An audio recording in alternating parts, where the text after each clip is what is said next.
guys, welcome to Adventures, where every adventure starts with a small step. For Aaron's adventure today, pupunta kami sa one of the tallest Buddha statues in the world, dito sa Ibaraki, around 40 minutes lang from our home. Bago kami bumiyahe, bumili muna kami ng snacks sa kumbini, egg sandwich, and of course, coffee. Umalis kami around 3 p.m. Medyo late na, but for us, okay lang yun kasi matagal na ulit magdilim, so marami pa rin magagawa kahit ilang hours lang. At Diyos ko po, si Aaron nga naman kung kailan malapit na, saka pa nakakatulog. Habang papalapit kami sa destination, matatanaw mo na agad yung giant Buddha. Sobrang laki niya. Kita mo na agad kahit malayo pa lang. Since Kodomo no Hito Day or Children's Day, medyo marami talagang tao. Pero pagdating namin, hindi naman ganun kahaba yung pila sa pagbili ng ticket. Ang entrance fee nga per adult ay 500 yen. And si Aaron, libre pa. Mahilig ngayon si Aaron sa mga flowers. Kaya tingnan nyo naman, hinahawi na yung tatay, ayaw na magpahawak. At dahil Golden Week nga ngayon, sobrang dami talagang tao. And sadly, may isang bagay na hindi namin nagawa. At yun na yung pumasok sa loob ng Buddha. Around 70 minutes yung waiting time, and since may toddler kami, napagdesisyonan na lang namin na wag na pumasok. Pero kahit ganun, hindi naman nasayang yung punta namin kasi even from the outside, sobrang ganda talaga ng place. Sobrang peaceful, tapos ang lawak ng paligid. Perfect talaga siya for families. Lalo na pag may toddler ka na sobrang active, takbo ng takbo, ayaw maglakad. Tingnan nyo na lang kung gaano kalawak tong lugar na to na kahit Children's Day ngayon ang luwag pa rin ng spaces. Perfect talaga to na ito ang pinuntahan namin, na kahit maraming tao pero hindi siya crowded. Yan, tignan nyo si Aaron, bumebuelo pa, nakikiramdam pa kung babawalan namin siyang tumakbo. And ito din kasi yung isa sa mga napuntahan niya na sobrang lawak talaga, parang hindi siya makapaniwala. Iniisip niya siguro na mapapagod siya kakatakbo ngayon. Kaya ayan, sige, hinayaan na lang muna namin siya mag-explore around the area. And kita mo talaga kung gaano siya kasaya. Flowers everywhere, takbo everywhere. Ayan, tignan nyo kung gaano siya kasaya. Gentle. Gentle.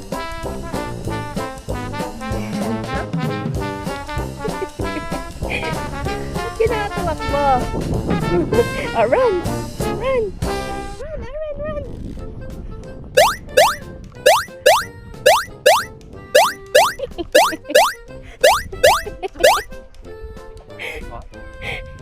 Bakit kumikita?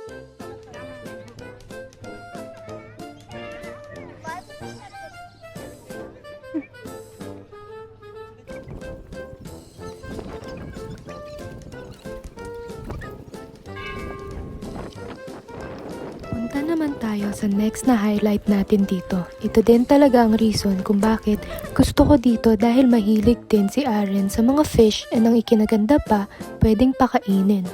100 yen lang ang bayad sa pagkain ng mga isda, pero as you can see, walang staff na nagbabantay. Honesty system lang talaga siya. Ihulog mo lang yung 100 yen, then kukuha ka na ng pagkain para sa mga isda. Grabe, sobrang lalaki ng mga carps dito. Hindi namin mabitawan si Aaron at baka bigla na lang siyang magtampisaw sa tubig. Kita nyo, nakikibato rin siya ng food pero hindi naman umaabot sa mga isda.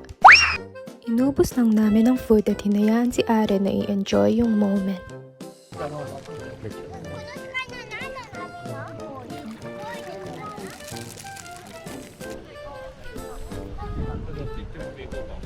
Lumayo na yung isda, nainis ata kay Aaron at di naman umaabot yung binabato niya.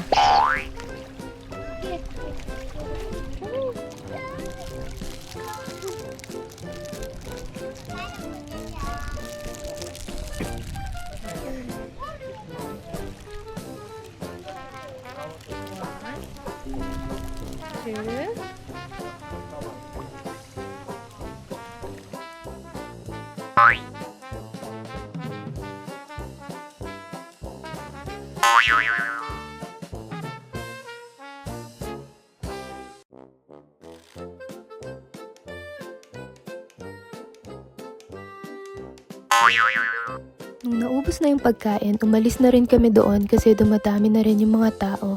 And Grabe, habang papalapit ka sa Buddha, mas lalo mong marirealize kung gaano talaga siya kalaki.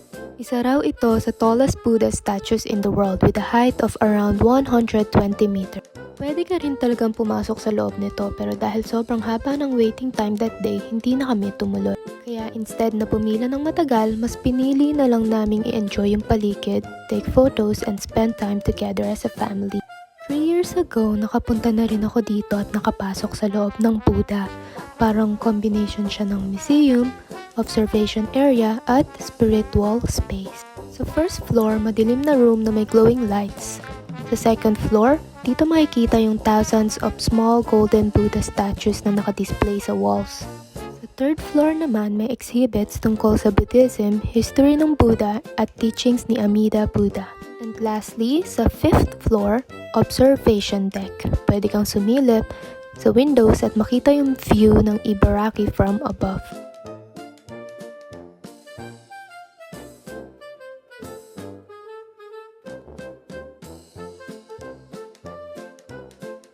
Sulit pa rin yung pagpunta namin dito kahit hindi kami nakapasok sa loob ng Buddha.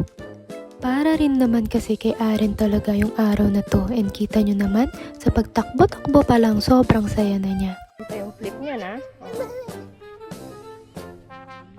Sensei. Hi! Flying kiss. Peekaboo. Beautiful eyes. You're here.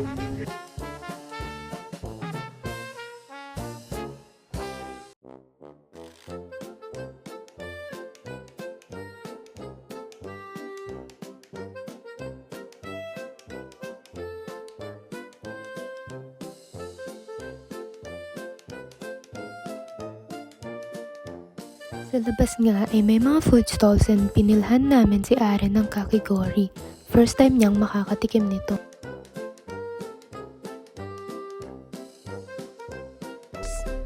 Kakigori! First taste! Legit? Uy, napapasayaw! Okay. Okay. Say hi. Mukhang nag-enjoy nga talaga siya at kita nyo, ayaw pang umuwi, umiiyak nung sinabi kong bye-bye Buddha na. Nagpunta rin kami sa malapit na book off dito dahil may kids space nga doon. Pero umuwi rin kami agad dahil ang daming tao.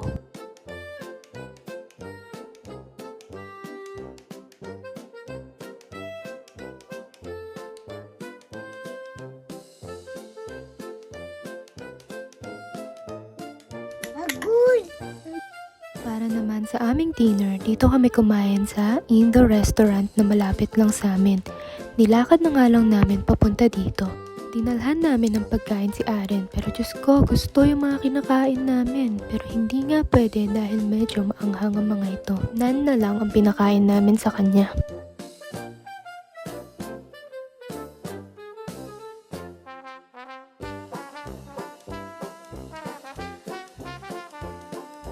Ang cute lang ni Aren, nakikimukbang na rin.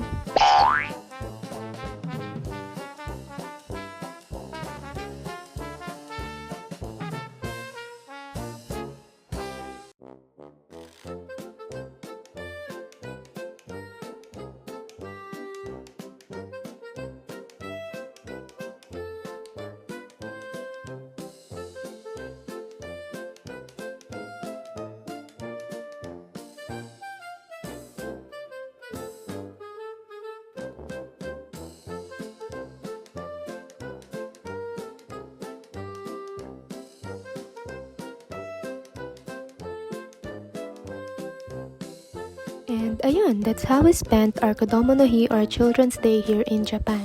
Simple day, simple moments, but definitely one for the memories. See you again sa susunod na adventures. Hope you enjoyed this video and thank you so much for watching.